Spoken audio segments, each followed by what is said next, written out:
de hoje é pra falar um pouquinho de como eu crio personagens. Porque pediram pra mim, Maria, como é que você cria os personagens dos seus livros, ou dos seus fics, enfim. Não tem uma fórmula que ao mesmo tempo não é uma fórmula. Por exemplo, eu não vou falar na ordem que eu faço, porque depende muito da história. Mas, vamos supor, primeiro você para pra pensar a característica do personagem. Eu tenho um hábito, de vez em quando, de focar num ator, numa atriz, numa pessoa de banda, sei lá. E pensar em, como é que eu vou criar em cima dessa pessoa.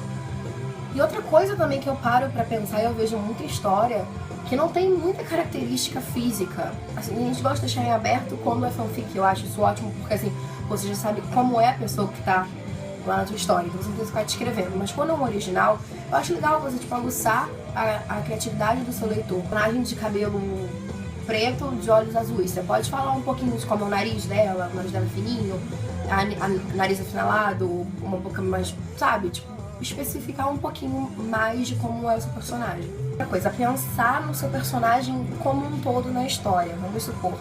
Como é que ele vai chegar ali? Como é que ele vai pensar em tal circunstância? Não é meio que generalizar. Uniformidade, ser um personagem mais explosivo, mais triste, que faz piada o tempo inteiro, que é mal-humorado, sabe? Sair um pouco daquele personagem que é tipo, ou o super-herói que não tem defeito, ou o vilão que tem defeito demais, que é odioso demais.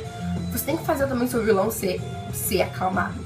Pensar além da caixa. Eu penso nos meus personagens como seres humanos de verdade, sabe? Eles têm sentimentos, eles têm gostos, eles têm características, eles têm, sabe? Eles são pessoas. Eu penso assim, criar um elenco multifacetado. Eu já cansei de ver história que quando você lia, às vezes contos de vista em primeira, terceira pessoa, os personagens, eles pensavam da mesma forma, eles tinham a mesma forma de falar, todos eles eram muito formais, ou todos eles eram muito informais, ou, sabe, fica aquela coisa de você não consegue caracterizar o personagem. Aí eu vou contar um pouquinho de como eu caracterizo meus personagens e eu chego de uma forma diferente, porque assim, eu sei que eu não escrevo super bem, eu sei que eu não sou J.K. Rowling, poderosa, suprema, dona da porra toda, então eu invisto nos meus personagens. Eu acho que eu sou muito boa escrevendo personagem, ao mesmo tempo que eu sei que eu não tenho a melhor escrita do mundo. Começa com questão de linguagem. Em Bright eu tenho dois personagens principais, que é o Alexander e o Theodore. O Theodore, ele é revoltado, fala palavrão, xinga, não sei o que, não. Você consegue entender quando você olha o ponto de vista dele, se você olhar sem o título escrito Theodore, você entende que é ele. Porque assim, eu caracterizei ele como uma pessoa que fala com palavrão, ele fala demais, ele tem um humor meio estranho, ele pensa umas coisas muito, tipo, loucas, ele fala com ele mesmo o tempo inteiro. E o Alexander, que ele é mais sério, ele tem muito sentimento contido na escrita, ele pensa, sente muito, e na hora de falar ele fala pouco. E uma coisa que eu evoluí na história foi a questão da evolução dele como personagem. Alguns pontos, além das atitudes dele, foi em questão de falar palavrão ou não. No começo ele falava droga, nossa, caramba, coisas assim. Mas não falavam porra, um caralho, não sei o que. Isso eu fui botando ao longo do que eu fui escrevendo, ele foi se soltando mais na história. Outro exemplo que eu posso dar é o Fatal. Fatal é um livro que eu escrevi há 6 anos sobre vampiros. E o meu personagem principal, eu comecei a história ao redor dele, porque eu sempre tive um problema com livros de vampiro em geral, a não ser da Anne Rice, que é o amorzinho da minha vida. Assim, que tinha um vampiro, enfim. E eu quis fazer um vampiro que ele não tá nem aí com nada, ele é 100% done, 100% nem aí, 100% quero destruir todo mundo, mas ao mesmo tempo não quero destruir todo mundo.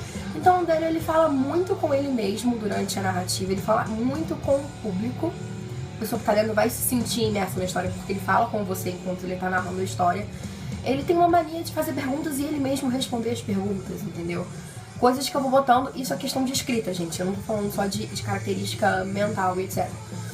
Aí a outra personagem principal é a Mary, que ela é humana e ela foi pra lá porque ela quer aprender o que é ser vampiro, o que é viver com vampiros. Então ela é muito também curiosa, você vê nisso que ela tá sempre procurando coisa, ela tá sempre indo lá atrás das respostas das coisas. E você vê que ela é meio esquentada e ao mesmo tempo você sente ela nervosa e você vai ficando nervosa junto conforme você vai. A gente tem, sei lá, tem um Thomas na história que ele é todo nerd, certinho, então o que eu faço? Eu escrevo já mais certinho, eu uso palavras complicadas, porque nem sempre você precisa ficar usando palavra complicada pra mostrar que você sabe escrever, mas no caso do Thomas eu uso porque ele é tido como um nerd, como inteligente, sabe tudo.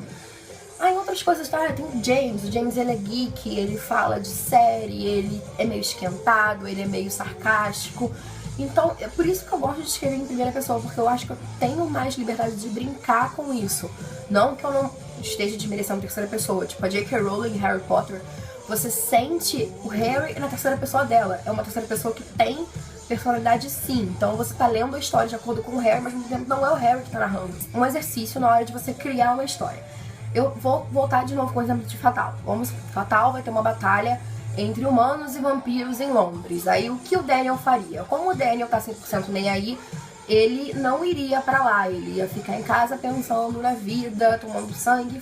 A Mary, como ela não tem preparo físico e preparo de batalha, ela tentaria ajudar de alguma forma com tática, com elaboração de armamento e tal, mas ela não iria chegar a batalhar. O Thomas, no caso, como o Thomas ele tem uma índole muito forte, ele quer mostrar os princípios dele, ele iria sim, mesmo não sabendo lutar, mas ele ia ser um apoio mais ideológico. O James, no caso, ele é meio foda-se, então ele, com certeza, ele iria fugir caso os amigos dele não compareçam à batalha, entendeu? E no caso, o Brian, que eu não mencionei, que ele é um ex-militar, ele é um ex-soldado, ele ia pra batalha, ele ia meter porrada em todo mundo, ele ia mesmo. Então o que eu gosto de botar nos personagens são essas coisinhas, tipo, um é ex-militar, o outro, ele era ex-pirata. De estereótipos feios, no caso. Você falar que quem é muito gordo na história, ou muito magro, ou usa óculos, ou tem um cabelo curto e não é muito feminina, ou um que tem um cabelo comprido e é meio afeminado pra ser um homem é feio, ou é muito afeminado, vamos tirar isso, sabe? Quebrar isso, porque o que pode ser feio pra você, uma pessoa super gordinha pode ser horrível pra você, pra outra pessoa pode ser muito linda, entendeu? Sabe? Não, vamos sair disso, vamos agregar gostos e características aos personagens. No caso, Theodore Bright, ele gosta de jujubas, o Daniel em Fatal, ele tem uma coleção de armamento, ele tem uma coleção de objetos de tortura da Inglaterra, odiar peixe, odiar alface, odiar vegetal, essas coisas bobinhas que a gente acha, ai meu Deus, pra que eu vou botar isso na história? Isso é bom, porque é bom você ter também um diálogo dessas coisinhas bobinhas, tipo, tá no meio de uma batalha, o personagem começa a falar que ele viveu isso não sei aonde, ele conheceu uma mulher, que ele era apaixonado pela mulher, ele descobriu que a mulher era uma prostituta e não sei o que. É bom você botar umas historinhas assim, você fazer um plano de fundo nesse seu personagem. Não vai chegar lá e falar, ele era um soldado, que ele virou vampiro e agora ele tá fazendo apoio tático nessa batalha vampiros versus humanos. Tá, mas como é que ele chegou e virou soldado? Foi por causa da família dele cedo e ele tem essa coisa heróica dentro dele, sabe? São várias coisas que você pode inventar, dar mais embasamento para o seu personagem. Você deixa o personagem mais próximo do público, ele fica mais humanizado, a pessoa pode se encontrar ali no que ela tá lendo. Eu falo isso muito com a amiga Bruna, querida do meu core, que ela gosta muito de John Green e assim, eu não gosto tanto das histórias, mas eu gosto muito dos personagens dele. Eu leio muito pelos personagens que ele escreve, porque ele consegue botar características nos personagens e tal. Se eu não me engano, em Alaska, é um menino que gosta das últimas palavras das pessoas antes de elas morrerem. Isso é genial, cara. Como é que você vai parar pra pensar nisso, sabe? É uma coisa que você cria e que você dá mais valor à sua história, dá uma diferença nela. Por isso que muita gente fala, nossa, você escreve uma coisinha tão sem graça e tal, não sei o quê. Tá, mas você vai ver meus personagens, sabe? Eu tenho muito orgulho dos meus personagens, eu tenho mais orgulho dos personagens do que da própria história. Fico muito feliz quando eu escrevo um capítulo do Bert / Robert / sabe?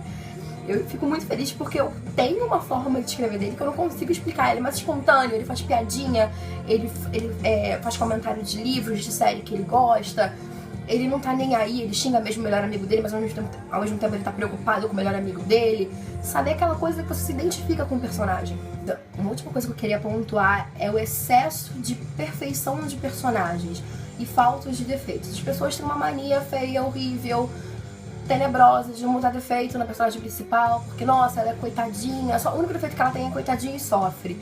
Sei lá, ela pode falar muito alto, ela pode gritar, ela pode ser chata pra cacete, ela pode ser teimosa, ela pode ser carrancuda, ela pode ser estressada, ela pode ser, às vezes, fútil demais, às vezes ela pode ser nerd demais, isso irrita. Quanto mais você agrega esses defeitos, você também se aproxima da pessoa que tá lendo, a pessoa que tá lendo vai se sentir, vai conseguir se apontar em algum personagem. Quantas vezes eu escutei as pessoas falarem, nossa, o Bert parece muito comigo, nossa, o Mike barra Gustavo parece muito comigo quando eu tô lendo fanfic, quando eu tô vendo chip, sabe? Você consegue aproximar os seus personagens das pessoas que estão lendo e isso é maravilhoso. Legal de fazer pra preparar o seu personagem, preparar a sua história, é você fazer um perfil mesmo. Sei lá, você abre o seu Word e põe idade, nacionalidade do personagem, como ele, qual é o ponto de vista dele na história, o que ele tá vivendo na história, quem ele é na história, qual a importância dele na história. Sei lá, põe uma imagem, vai no eHeartIt, no Google, no Tumblr, e você vai e procura um ator ou atriz que você acha que vai ser parecido. Põe a imagem, faz uma montagenzinha, joga no Twitter, sei lá, faz um perfil no Tumblr, um post no Tumblr sobre ele. Fazer pesquisa de imagem, procurar imagens do tema, procura vampires, vampiros, no Google, em qualquer lugar que você acha que você vai achar a imagem legal, procura, é muito bom você fazer isso. Tem duas formas, pra mim, de começar uma história. Começar a história a partir do meu personagem, no meu caso foi o Bright. Eu queria fazer uma história em que o Jared Alexander fosse um editor de história em quadrinhos famoso e o Frank fosse aquele cara que vai pra cidade e quer começar a viver de música. É uma história simples. Pensei, quero dois personagens simples e escrever um romance disso aí. Ou então você começar a sua história pela história mesmo. No caso, eu queria uma história de vampiros que fosse diferente das demais, que fosse uma coisa mais contemporânea, mas ao mesmo tempo tivesse coisas do passado, porque tem uma referência muito grande da Anne Rice e de Blade, da HQ de Blade, da Marvel, linda, maravilhosa. Então eu gosto de ter esse contraponto, esse meio termo, que não precisa ser só atual, romantizado. Então eu queria uma coisa assim, eu pensei, não, então eu posso botar um vampiro que ele tá meio nem aí. Então foi aí que eu fui criando o anti-herói também. Então foi ao mesmo tempo, foi a partir da história e a partir do personagem. Então por que você também não cria um anti-herói? Porque o personagem principal tem que ser herói, tem que ser certinho o tempo inteiro. Vamos quebrar, vamos começar a quebrar limite. Eu acho que vai ser um pouquinho longo, eu acho. Então eu vou terminar aqui. Eu provavelmente vou fazer outro vídeo falando sobre os personagens de Bright, né? E é isso, gente. Se inscrevam no canal, eu acho que acertei. E deem like. E beijos de luz. E, sei lá, disseminem a palavra. Falei igual religiosa agora, mas disseminem a palavra das fanfics, das coisas, enfim. Beijo, gente.